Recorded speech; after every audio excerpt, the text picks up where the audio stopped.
did you think about that scene, first of all? What kind of thoughts or feelings did that scene evoke in you? Or what kind of themes stood out to you from that little clip? Any ideas? Anyone like to share? It's not, personally, it's not very different from the real world we live in. Okay, so you're thinking that it's very, very much similar to the world we live in. In what sense? In the sense that, as you were saying earlier, that we're also, as human beings, as humanity, we're also kind of slaves in today's world. Because we get told that we are free and that we're free to think what we want, whereas that's not really the truth if you go deeper about it. So we get said like, oh yeah, there were regimes like communism or in history, they use that to say that, to tell you, look, now you're free and you can think for yourself, you're free to think, whereas you're not free. It's just set images of fashion or it feels like we are free, but just the concept of freedom is so narrowly defined that it's like you're free to buy whatever you want, you're free to like be the best consumer you are, but that's pretty much it. Yes, and as it says in the clip, says that you can't see the prison, you can't see the boundaries of the prison you are in, and I think it's kind of similar. Maybe the people who are here, they're sort of awakened and they can't see I think most people, they can't really see it. Okay, thank you. So, Jess. Yeah, I was thinking about how everyone actually has that choice, whether they want to be free and just remain as they are, or to venture into rabbit hole. Interesting. I mean, he's quite inquisitive. Not everyone is.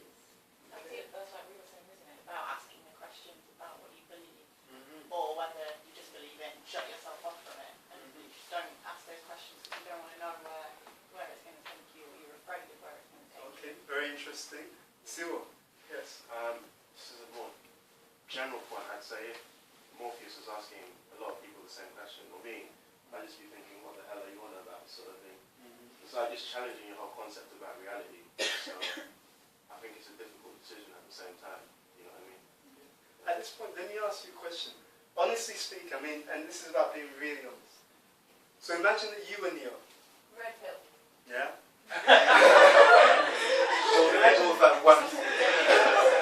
Imagine that you were Neo, right? Think about this carefully, because this is really, it's really like, it really touches on the heart of the issue. So you have friends who have expectations of you, right? You have family who have expectations of you, right?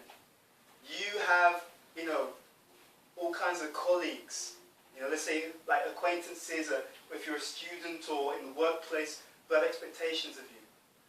And then you're offered an opportunity to actually look into, as you were saying nicely, basically the unknown, right? So the red pill is, okay, let's look into something unorthodox, different in some way. And the blue pill is, let's just stay with the flow. Honestly speaking, how many people could say they'll take the red pill? Hands up, I'd like to see clearly. There's no right or wrong, I just want to know honestly what people feel. So 1, 2, 3, 4, 5, 6, 7, 8, 9, 10, 11, 12, 13. Ah, that's interesting. Well, I wouldn't say that I would go for the blue one, but I mean, I'm sure I'd think about it. Okay. Because it takes courage and it takes a lot. That's the key point. I mean, it's not something that you just have to do because, okay, it's a cool thing to do, I know it's the right thing, but... Yeah. This is a good point. I couldn't sit here and yeah, definitely take it, like... I would be too curious. Yeah, that's right. I mean, I'm I'm curious. This is the kind of, see, this is actually, this is why Launchpad is actually here. Because to be honest, how many situations do you have where you can discuss this kind of stuff in the association of people who are like-minded and understand? So it's a really good point. Sorry, I think Siwa had a point, then also, I think Christian. Oh, yeah, keep moving. Okay, Christian, please. I was thinking it's just to bounce back on what's hard to accept for people, Yes. the non-judgment. Whatever happens in life, it seems like it's hard to not judge. Like when you come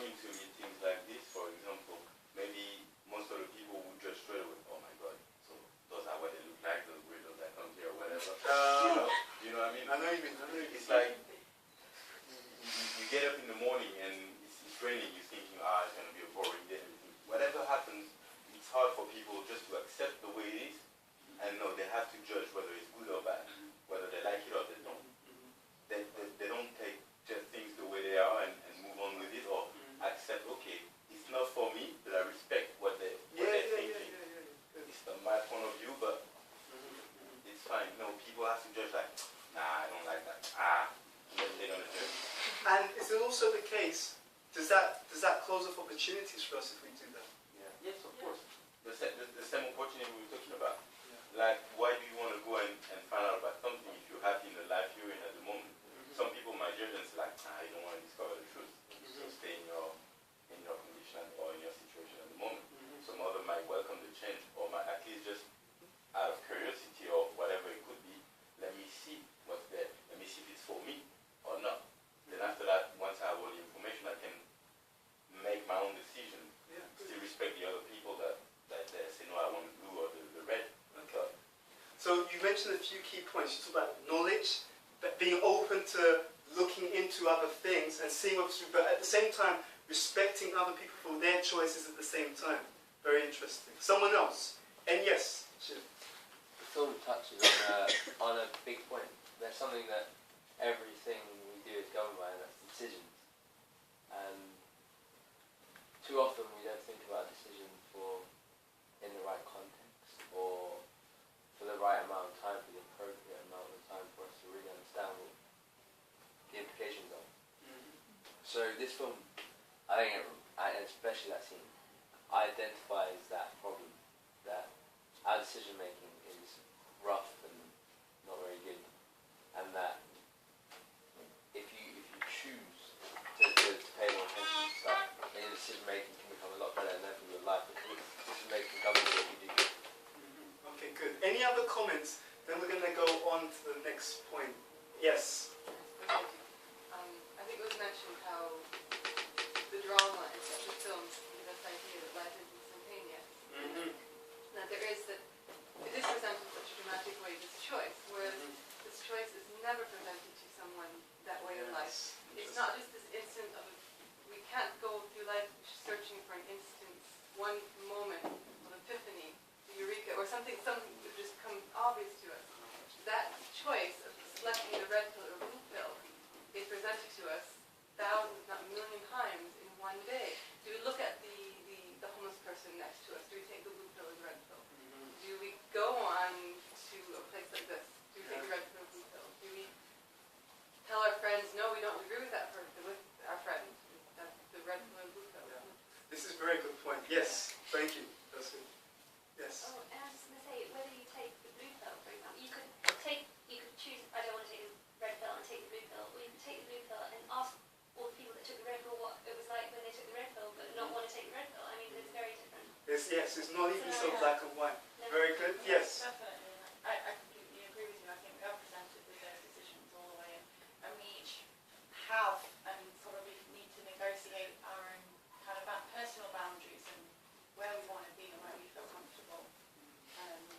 I don't know if it's possible, maybe it is, but to take that decision for the truth at every single one of those opportunities. Yeah. For most people, it may be the case that there's a process of coming closer to the truth, as opposed to just a complete switch over. Yeah, that's very good. Did you want to say something, Anna? I was trying to say that it's like obviously it's a decision as well, but it's like you just say you're going to take that. My personal reason to take that pill would be who's acquiring the knowledge, who's giving me this pill, how well do they know it? It's about and get the knowledge around that and base it, get the information, and then make your decision. Yeah. So this actually is also another. You bring up a load of very, very good points. So then, one thing that can give people more confidence about taking, let's say, the red pill, right? Going for the truthful understanding, is doing some evaluation about who else is taking it and what qualification they have and what they're experiencing as well. Yeah, very interesting. I want to move on. I want to just show you this definition of reality. Okay, this is the dictionary definition of reality. The world or the state of things as they actually exist, as opposed to an idealistic or notional idea of them. He refuses to face reality. A thing that is actually experienced or seen, especially when this is grim or problematic, the harsh realities of life. Okay? Do we have the pens and paper? Yeah, just by your feet. We're going to do an exercise. So we can pass them around. Okay? So, who touched upon the whole idea of death earlier? I think it was Olivia, right? No. Oh, sorry, Kay. It was Kay. Okay. I just got excited about the exercise. So we're gonna explore our own lives, okay? We're gonna explore our own lives and do a little exercise that can help us to see things from a different perspective. I'm not sure, maybe some of you have done this exercise before, but maybe not everyone. And I'm gonna let Michael or let the pens and paper go around, and then I'm gonna tell you what the assignment is, okay? And this is something that you're gonna do only for yourself. You don't have to show this to anyone. And the idea is actually this. In life, in many cases, we're not really encouraged to be so introspective, right? Everything is trying to get our attention in the outside world, whether it's fast, food, movies, different kinds of events. But most people don't spend so much time really looking at themselves, what their values are, what they think, what they feel, what's important to them. This exercise can give us a chance to start to look a bit internal, okay? Now what we're going to do, there's going to be two aspects to it. The first is, you're going to write down what you honestly would say that people would say about you when you passed away, okay? Actually, no, actually better than that. Not what they'd say, right? That's too easy. What they would really think and feel about you and your life and your interactions with them. So today is today is the end, okay guys? We didn't tell you that on the posters and on the website, but it's over, right? It's over. Today is the end. It's the end at least of this chapter. And what we're going to do is, this exercise is a very powerful exercise. And it's actually, this exercise is given in one book. This exercise is given in one book called On Leadership, Leadership for an Age of Higher Consciousness. The person who gave the book, he was actually invited to South Africa to train military heads and military officials and other kind of higher people. Sorry? Oh, the book's there? Okay, you're so...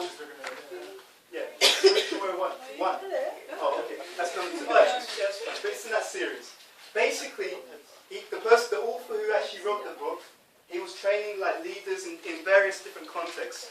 And so this exercise is really to get you to think about, or to get us to think about, the impact that we have on other people.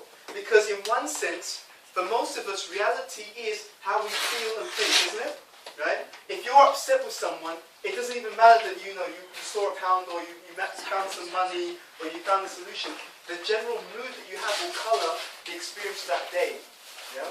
So what we're looking at is the impact that our being in this world is having on those who are around us. Okay? And like I said, the more honest we are, the more powerful. This is not an exercise to get the right answer. This is about reality. Does that make sense? Because what you're going to do in doing this is you will actually start to come into contact with how people really think and feel about you, and also the impact that you are or that you have so far made on this world. Okay, made in this world. Okay, so it's a very, very strong thing, and it can be the catalyst. Because Michael talked about transformation-based training. This kind of thing, these kinds of exercises done regularly, these are natural catalysts for transformation. Raise your hand if you think that you're the best possible version of yourself right now. Anyone? Okay. Raise your hand if you feel that you feel you have capacity to improve, to grow, and to become a better person in whatever way, shape, or form. Yeah? And keep your hand if you'd like to move in that direction. Okay, this is why we're here. Yeah? So this is what you're going to do. I'm going to give you, let's say, 5 minutes. Thank you. Yeah? So write down, and you're thinking not just about acquaintances, you can add that, but particularly the people who interact with you the most. Just how people would define us. Yeah. So imagine you passed away. It's not what they say. That can be, you can put that down if you like. But more importantly, what's going on in their actual hearts and their minds in terms of how they honestly feel about it. For some people in this world, it may be that when they pass away, people actually, it doesn't make much of a difference to me, you know? Let's be honest, let's be very, very brutal about that. But other people, it may be a great loss, right? So this first thing, this is really coming into contact with our impact on the world, okay? 5 minutes, you're writing down, you could even imagine it like this. Imagine that you're at your own funeral, right? You're there as a ghost, not that we're saying anyone should be a ghost, but I'm just giving an example. And you're not just seeing what people are doing, but you're perceiving their hearts and their minds. What are they thinking and feeling about you and the fact that you've left this world? 5 minutes, go.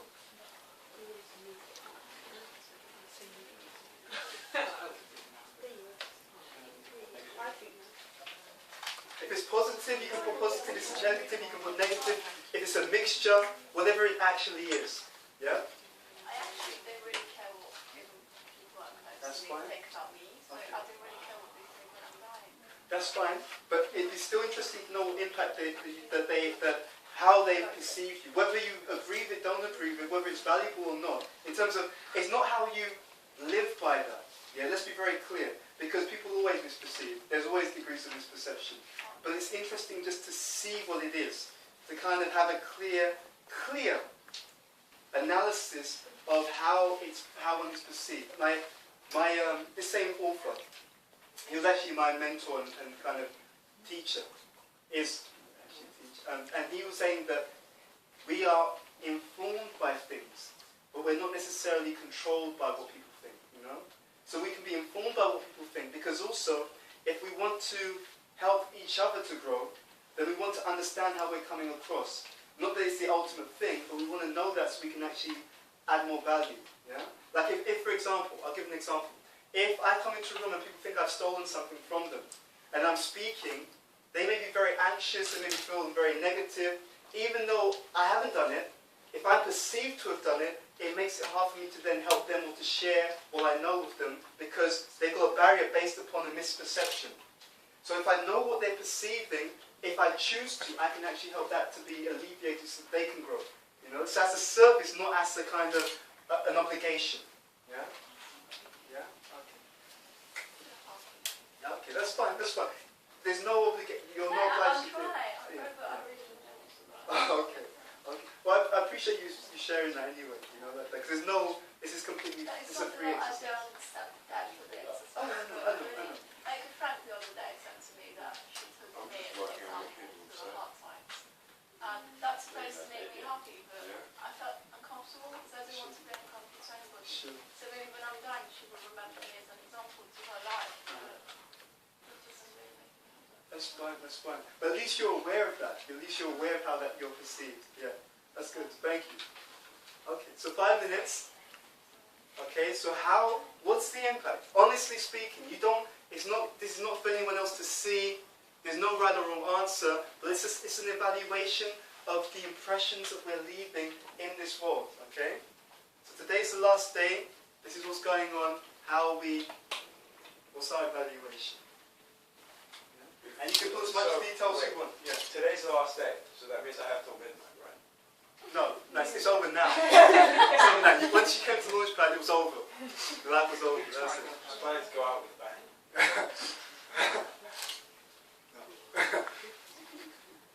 So what's that impact? Yeah. What is that impact?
impact like?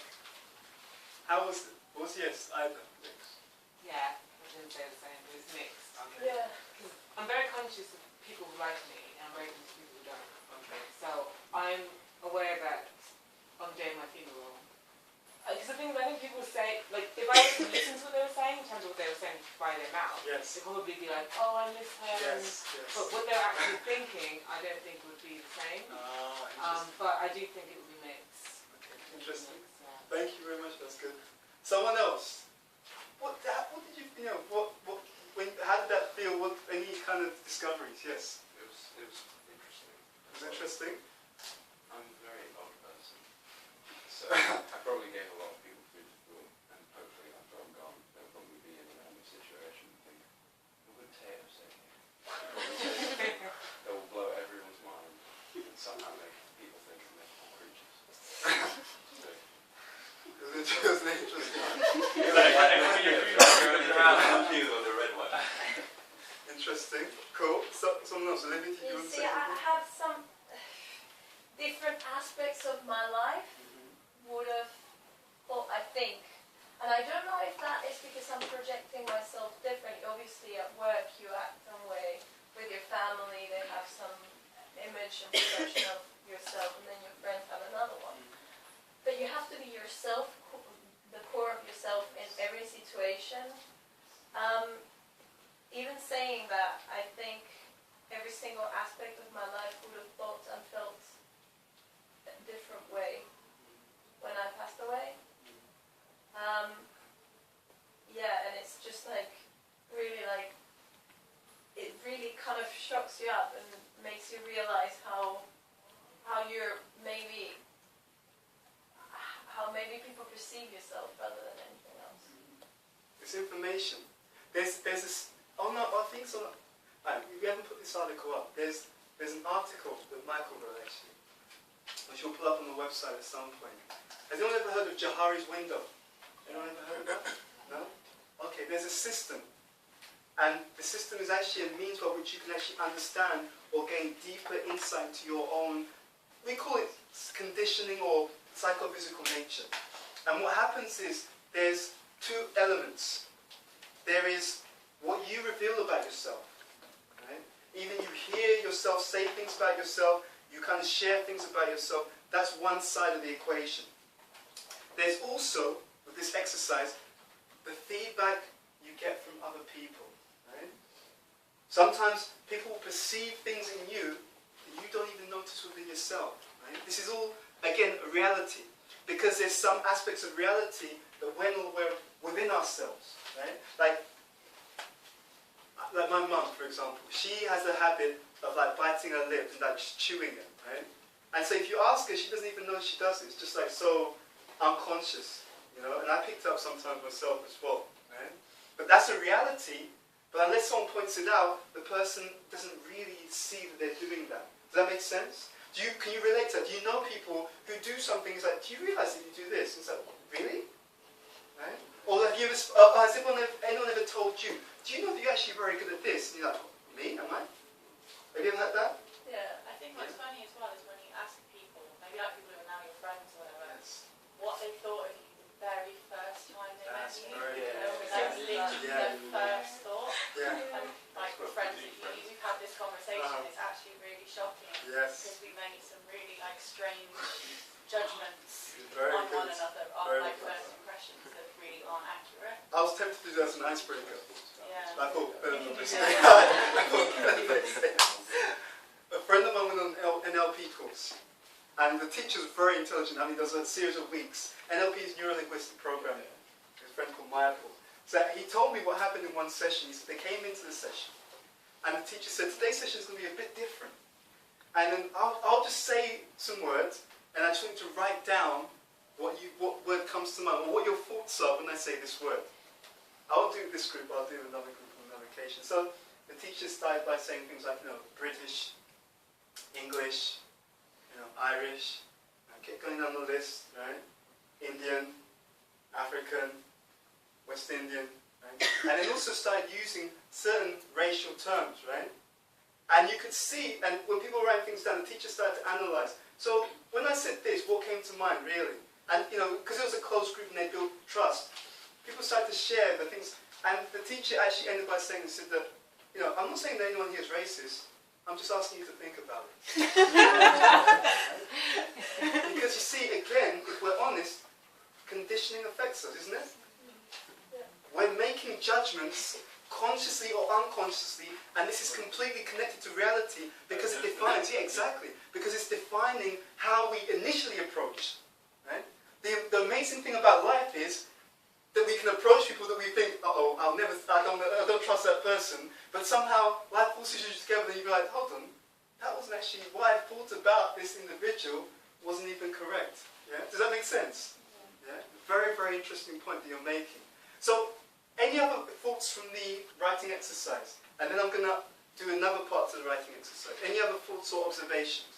Okay, one last question. Was the impression that you evaluated or you analysed that you would have made, was it what you ideally wanted? From this. Yeah, in terms of your impact, the impression that you make on people, because I said specifically those close to you, those around you, those who interact with you every day or regularly. Was it top notch? Was it A class? That's the impression I wanted. You know, I walk into the room, people going to melt down. Was it like that? Was it yes or no? No?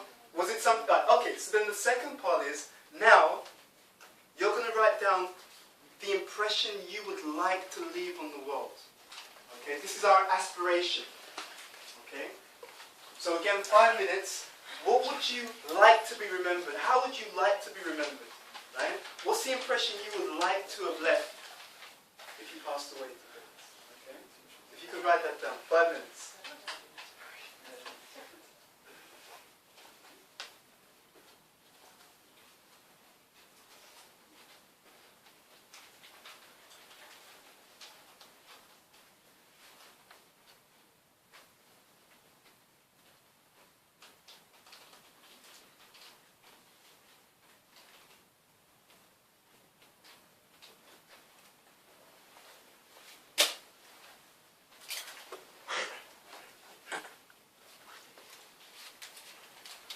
Next time, you can share when you think like the second domain. Oh, yeah, the harsh reality is the Interesting. Okay.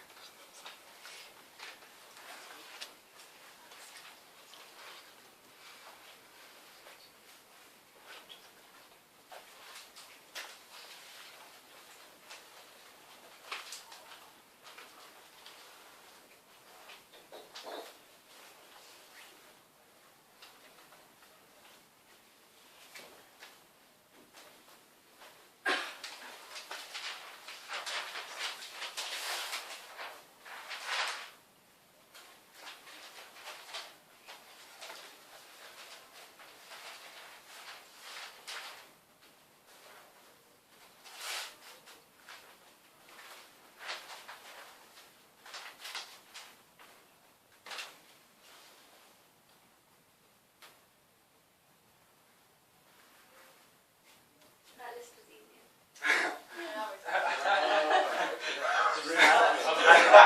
I'm not right. I haven't written that. You said it. I don't know what's right. I don't know what the impression is. That's interesting. That in itself is interesting, actually.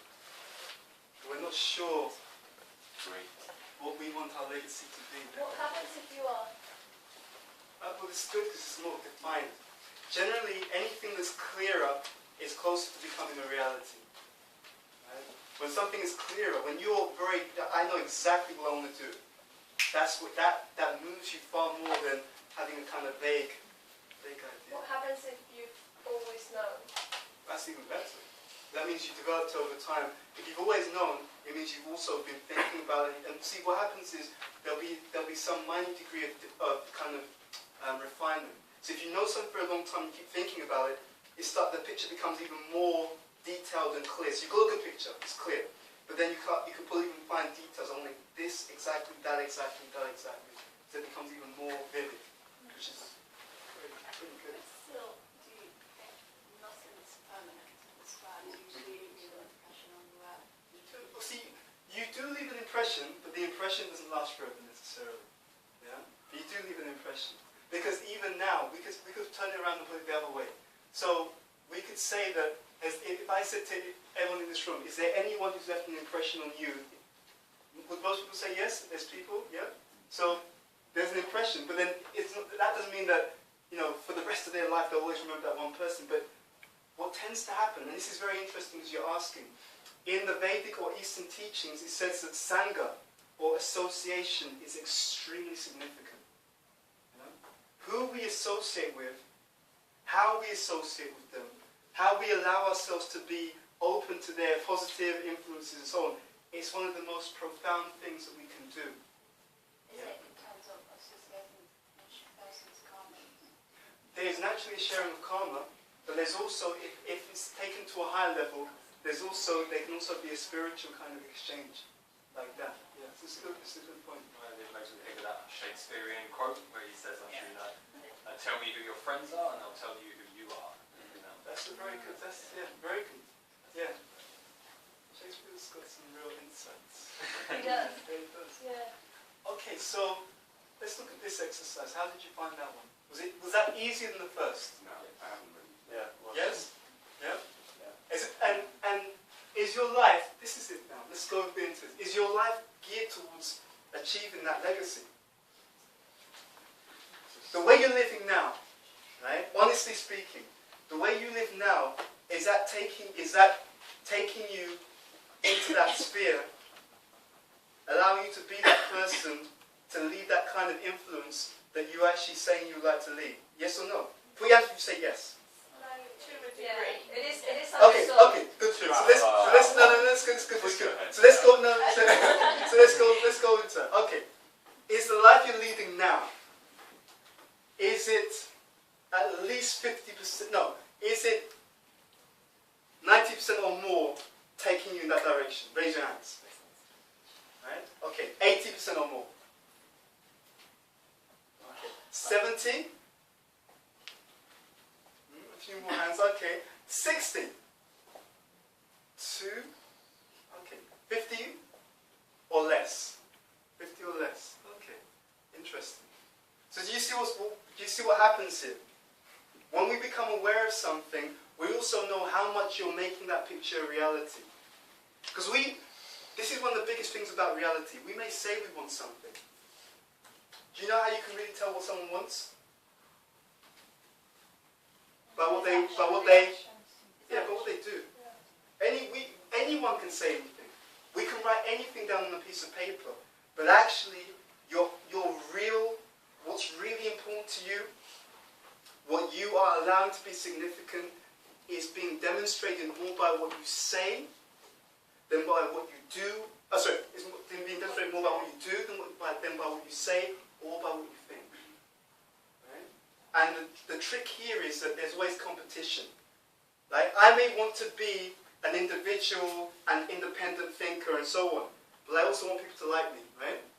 So in those situations where I'm more interested in what people think than in maintaining integrity, what happens? You see the point? Do you see what's going on here? Right? In another situation where one value is more important than another, then it changes again. This is what most people are not conscious of. Right? This is actually what happens. This is a model that we all live by in our lives. Okay, I'm going to do something slightly different now. We're going to get into groups and do a group exercise around reality versus denial. Okay? I'm going to give you a number. 1, 2, 3, 4. Yeah? 1, 2, 3, 4. 1, 2, 3, 4. 1, 2, 3. Oh, okay. So 3, 4. Yeah. 1, 2, 3, 4. Group number 1. Raise your hands. Number ones. Okay. Let's have all the number ones here, please. If you can come over to this side. Number 2's here. Number 3's here. And number 4's over there. Yeah. And B, if you want, you can join any group that you want. Yeah? 1, 2, 3, and 4.